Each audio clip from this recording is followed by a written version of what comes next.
Kasi pag nagkakaedad na nga tayo, medyo nababawasan na yung sensitivity ng katawan natin. Kung dati 3 minutes ka lang na kinain mo ang kanyang pechay, nakakatapos na ang babae. Ngayon, na times 3 or na times 5 na yan, di pa rin siya nakakatapos. Maitim ba skin, underarm at singit mo? K-Skin ang bahala sa'yo. Premium ang ingredients, paraben-free and sulfate-free, and FDA-approved, kaya safe for everyone. With K-Skin, ibalik ang alindog mo. Huwag nang magpahuli. Hi guys! Welcome back to our channel. Kamusta po kayong lahat? Sana ay nasa mabuti po kayo. At sa mga hindi pa po nakakakilala sa akin, my name is Cheryl Ting. At kung bago lang po kayo sa channel na to, pwede po ba makahingi ng isang favor to please consider to subscribe dito po sa ating channel. And also, huwag na rin po sanang kalimutan i-like and follow ang ating Facebook page official. Maraming salamat po. And for today's videos, another concerned video po, ang sabi niya is, Miss Che, madami ng pagbabago sa sex life namin mag-asawa in our 50s. Mas bata ng konti ang partner ko sa akin. Normal ba yun? Ano kaya ang dapat gawin? Okay, medyo nakukulangan po ako dito sa concern nyo, no? Kasi hindi ko alam kung ano yung pagbabago na tinutukoy mo. Pagbabago bang nakabuti or pagbabagong nakasama? May mga nagawa na rin akong video patungkol dito, pero idagdag na lang natin to. So, I presume negative po yung pagbabagong tinutukoy nyo dito sa sex life nyo ni Mrs. Yan po talaga yung mga negative beliefs natin about sexuality and aging, na kapag nagkakaedad na raw, nagbabago talaga yung pakikipagtalik natin. May mga studies po na naganap according sa ating mga eksperto na nasa 43% po ang mga nagsasabi na nahit nila yung age 50s, mas naging adventurous sila compare nung mga younger age nila. Meaning to say, iba-iba po talaga yung preference ng bawat isa sa atin. Nakadepende kasi yan sa lifestyle natin. Kung hindi mo masyadong inaalagaan ang sarili mo at punong-puno ka ng stress sa katawan, talaga pong maapektuhan ng mas mabilis yung inyong sex drive. At the age of 50s, hindi naman natin kailangan i-maintain yung level nung stamina natin compare nung 25 years old tayo. Ang kinakailangan lang natin ngayon is magkaroon tayo ng awareness paano natin mapapabagal ito. At mas kailangan natin mag-provide ng effort kapag nagkakaedad na tayo para naman mas ma-enjoy pa natin. Mga nagsasabi na mas naging adventurous sila nung nahit nila yung age 50s, maybe because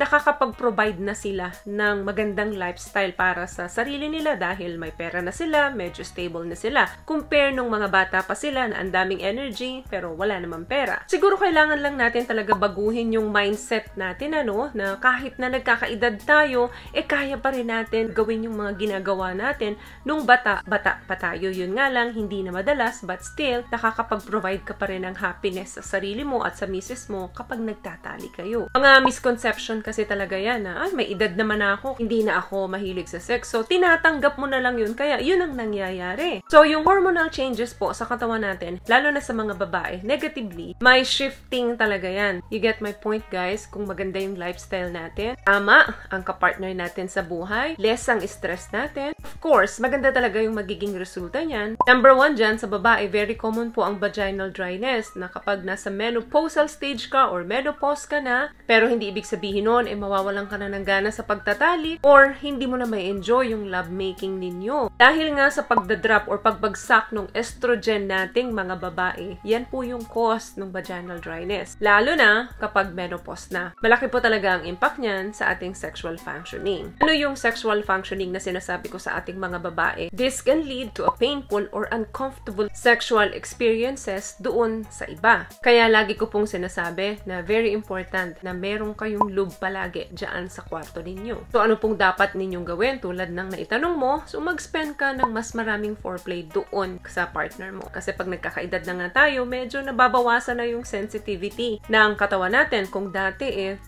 minutes ka lang nagbabad sa kanya, na kinain mo ang kanyang pechay, nakakatapos na ang babae. Ngayon, na times 3 or na times 5 na yan, di pa rin siya nakakatapos. Kung noon, yung mga erogenous zone niya, talaga namang konting kares mo lang, nasasatisfy na siya. Ngayon, nag-iba na yun. So, more time on foreplay and increase the vaginal lubrication. Yan po yung dalawang tips para mas maging pleasurable pa rin yung pagtatalik ninyo ni Mrs. And kung very painful naman yung penetration or pagpasok nyo sa kanya, meron namang mga ways para mas masatisfy pa siya. Yun yung paggamit ninyo ng mga toys or oral sex para enjoyable possible pa rin. Ang maganda nga dyan kapag menopause na si Mrs. is, pwede na kayong magtalik kung kailan nyo talaga gusto kasi hindi na talaga mabubuntis si Mrs. kapag menopause na siya. Pwedeng maging unlimited yung pagtatalik ninyo. Ito, sa mga kalalakihang problema naman. Number 2, kapag nahit na ang 50s, erection and ejaculation challenge. Kapag nagkakaedad na po talaga ang mga kalalakihan,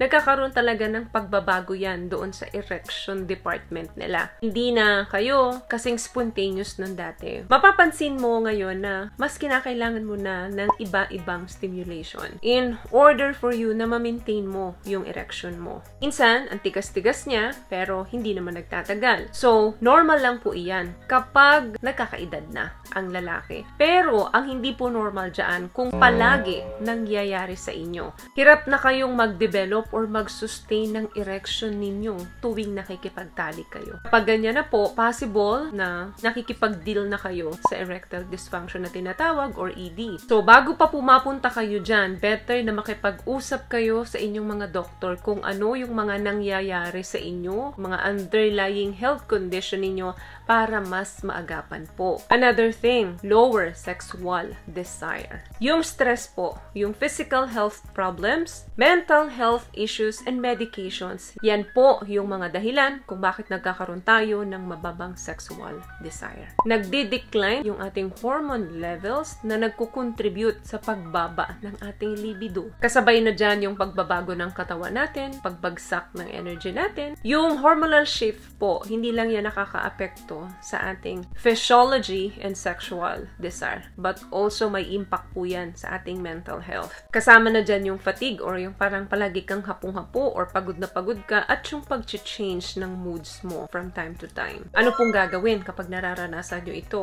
Bawasan po ang stress kasi yan po ang number 1 nakakapagbigay pangit na epekto sa katawan natin. Okay lang naman ang stress kung manageable or kaya mong i-handle kasi ang stress po, yan din yung nagbibigay sa atin ng push, 'di ba? Para tumayo tayo sa umaga, mas magkaroon tayo ng plano. Pero yung sobrang stress po, hindi po maganda ang naidudulot nito sa katawan natin. And also, huwag kalimutan mag-ehersisyo. Kahit na 30 minutes sa isang araw, sumayaw-sayaw ka, maglakad-lakad ka, makakatulong na po yan. So again, sa babae po, number 1 problem kapag nasa 50s na is vaginal dryness. Sa lalaki naman, yung erections and ejaculation challenges kapag nagkakaedad na. And pangatlo, bumababa po ang sexual desire kapag nagkakaedad tayo. Okay lamang guys, ang video natin for today. I hope nakatulong po ang mga pinag-usapan natin dito ngayon. At kung nagustuhan niyo po ang ating video, please give it a thumbs up, comment down below, and also share this video na rin po sa mga kaibigan na sa tingin niyong matutulungan ng video natin. Once again, palagi po kayong mag-iingat at palagi po kayong manalangin. Thank you guys for watching and see you in our next one. Always love yourself and be a blessing. Bye!